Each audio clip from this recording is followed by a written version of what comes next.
Here in the women's volleyball tournament, we showed you the team standings earlier with LaSalle 7-0. And there might be, operative word here is might. There might be a change in terms of the team standings depending on the findings of what has happened. Anne, can you give us a background? That's right. Apparently, for LaSalle, who's currently the undefeated team here in Season 7, there are a few of their players, I guess about 2 players, actually played in a tournament while UAAP is ongoing. So we know for a fact that, one of the rules that we have in the NCAA and the UAAP is that while the tournament is ongoing, while the league is ongoing, you cannot play in any other leagues. Regardless of whether you're a starter or reserve, doesn't matter. Just as long as you're part of the team. So there are 2 players. So, those games where they played might actually be forfeited. Yes. So right now, there's still no official word on it. But we'll deliberate on Wednesday, if I'm not mistaken. That's right. So unofficially, again, we will have to validate this, but roughly around 3 or 4 games might be forfeited from LaSalle. So they're currently at 7-0. So it might, their standing might drop to a 3-4. Obviously, that's going to be very huge development, especially after racking up 7 straight wins in the first round. And they might forfeit those games via a technicality. As Kainglet finds the line at the back row. Again, if they do forfeit the games, they fall on number 5. Yes, and the games that they will forfeit are the games that where those 2 players allegedly played outside, are involved in, and there's a service error. Phil Kainglet didn't even make the front line with that serve. We will keep you posted for sure, and that's also one of the reasons why we are asking you to check out the Twitter page of ABS-CBN Sports. Wednesday will be January 19, where the board will deliberate on the matter and will give an official statement after, as Servacio tries to swipe it off Maizo, and the referees look at each other. There was a swipe, yes. Let's look at that again. Oh, looks like umiba yung direction talaga ng bola. There was Ferrer serving. Makulangan, back set. Caballero has been off. Even against the NU team. Hasn't been herself. What Posey has been saying over and over, the pressure is actually on for the starters. Correct. Because they know that, if ever they don't play as their usual, mahihirapan humugot din si coach from the second stringers. So 12-11 as we expected. 2 teams battling it out. Tit for tat volleyball as the rookie Hirotsuhi, who also was under tremendous pressure against NU, where they faced a match point, and De La Salle. And straight sets. UST did not lose in straight sets last year. And while for La Salle, by the way, that is their 5th straight set victory. That's how dominant they've been this season. In the meantime, let's check in with Job De Leon from the other side, the Ateneo side. Job? Boom, Ateneo is going to lean heavily on their specialty today, which is their defense. Now, Coach Roger told the girls that besides minding your spots on the floor, your biggest concern for this game is to contain Aiza Maizo. Coach Roger said that aside from being the focal point of UST's offense, she also carries a team spirit and their fighting chance of winning this game. Coach Roger said if you contain her, you frustrate her, you give yourselves a very good chance to win. But it looks like these girls don't really need to be told. They all look focused, they all look energized, and few things get you more excited than learning you're going to play the defending champions today. Bumendang? Easier said than done, trying to frustrate Aiza Maizo, because that's one of her qualities, really. Yeah, it's the fact composed. Will not show any kind of emotion. Against NU match point, she looked the same as the first point of the match. It was, just very nonchalant, actually. Meantime, great attack there by Paratikla. The cross-court kill. They lead by 1, 14-13. As advertised, 2 teams.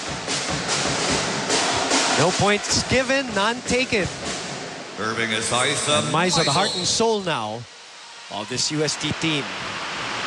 On deck serving, 14 serving 13.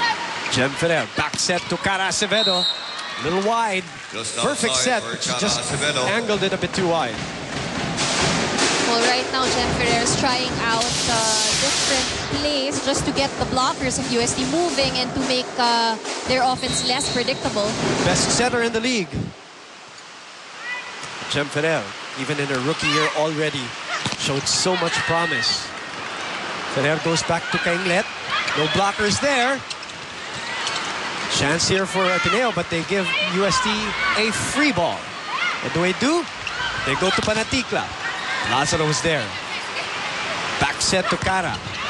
Great coverage by Jem Ferrer. Kainglet on the other side. Easy ball for UST now. Oh, that's a double contact. Too low. She couldn't go. She couldn't bend. And she was still moving when she tried to set the ball.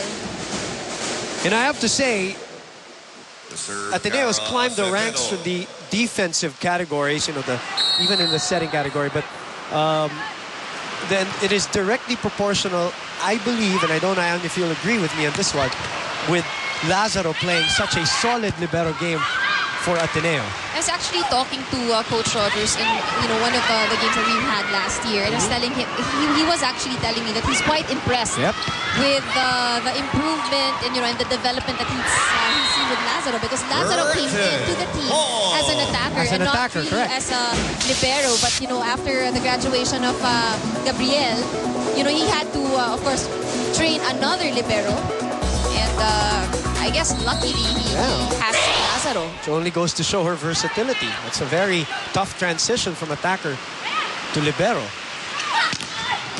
Blocked by Gretchen. Lazaro again there. Combination play to Kainglet. We're tied at 15. Back set to Aiza Maizo. Oh, and Gervasio.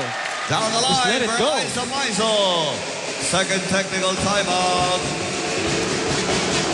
We have a timeout, the technical timeout, 16-15. Back in a moment.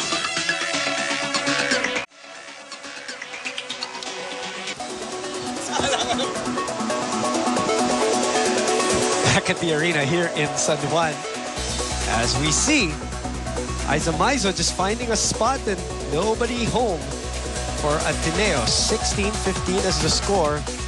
No bigger lead than 2 so far for these two teams, as UST tries to bounce back from a loss against LaSalle. Ateneo trying to keep it going after winning against UP and FEU.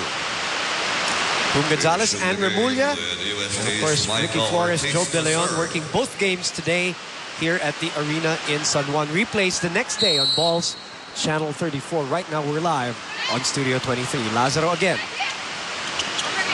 I go back to my point against about Lazaro, who is the second best digger and third best receiver here in the league. And consequently, and you know this, your setting is going to get better. They're now as a team the best setting team, because your libero has been bringing that ball to the #1 setter of the league. That's right. Again, if you go back to the previous teams, it's like the tandem of Gata and Serafica. Correct. Who, Serafica was one of the best setters that we've had, primarily because, of course, she didn't have to move. Correct. And it's the same situation now for Jem Ferrer, where, she gets to think more about the plays rather than having to think about running after the ball. Panatikla. Long rally here. Ferrer opens up to Phil Kainglet. Puts a little into that one.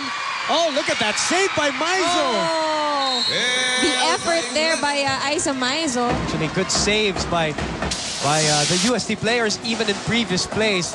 Maizo now laboring with that backhand. And I've seen her really touching her back. I think she's feeling some pain. After that play, she just stayed there at the back. And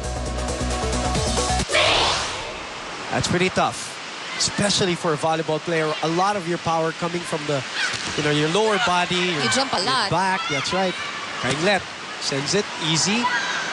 Hirotsuhi comes out of nowhere. Hirotsuhi, of course, one of the young players that we have here in the lineup of UST. She is pressured to step up and, play her best all the time. She's the youngest.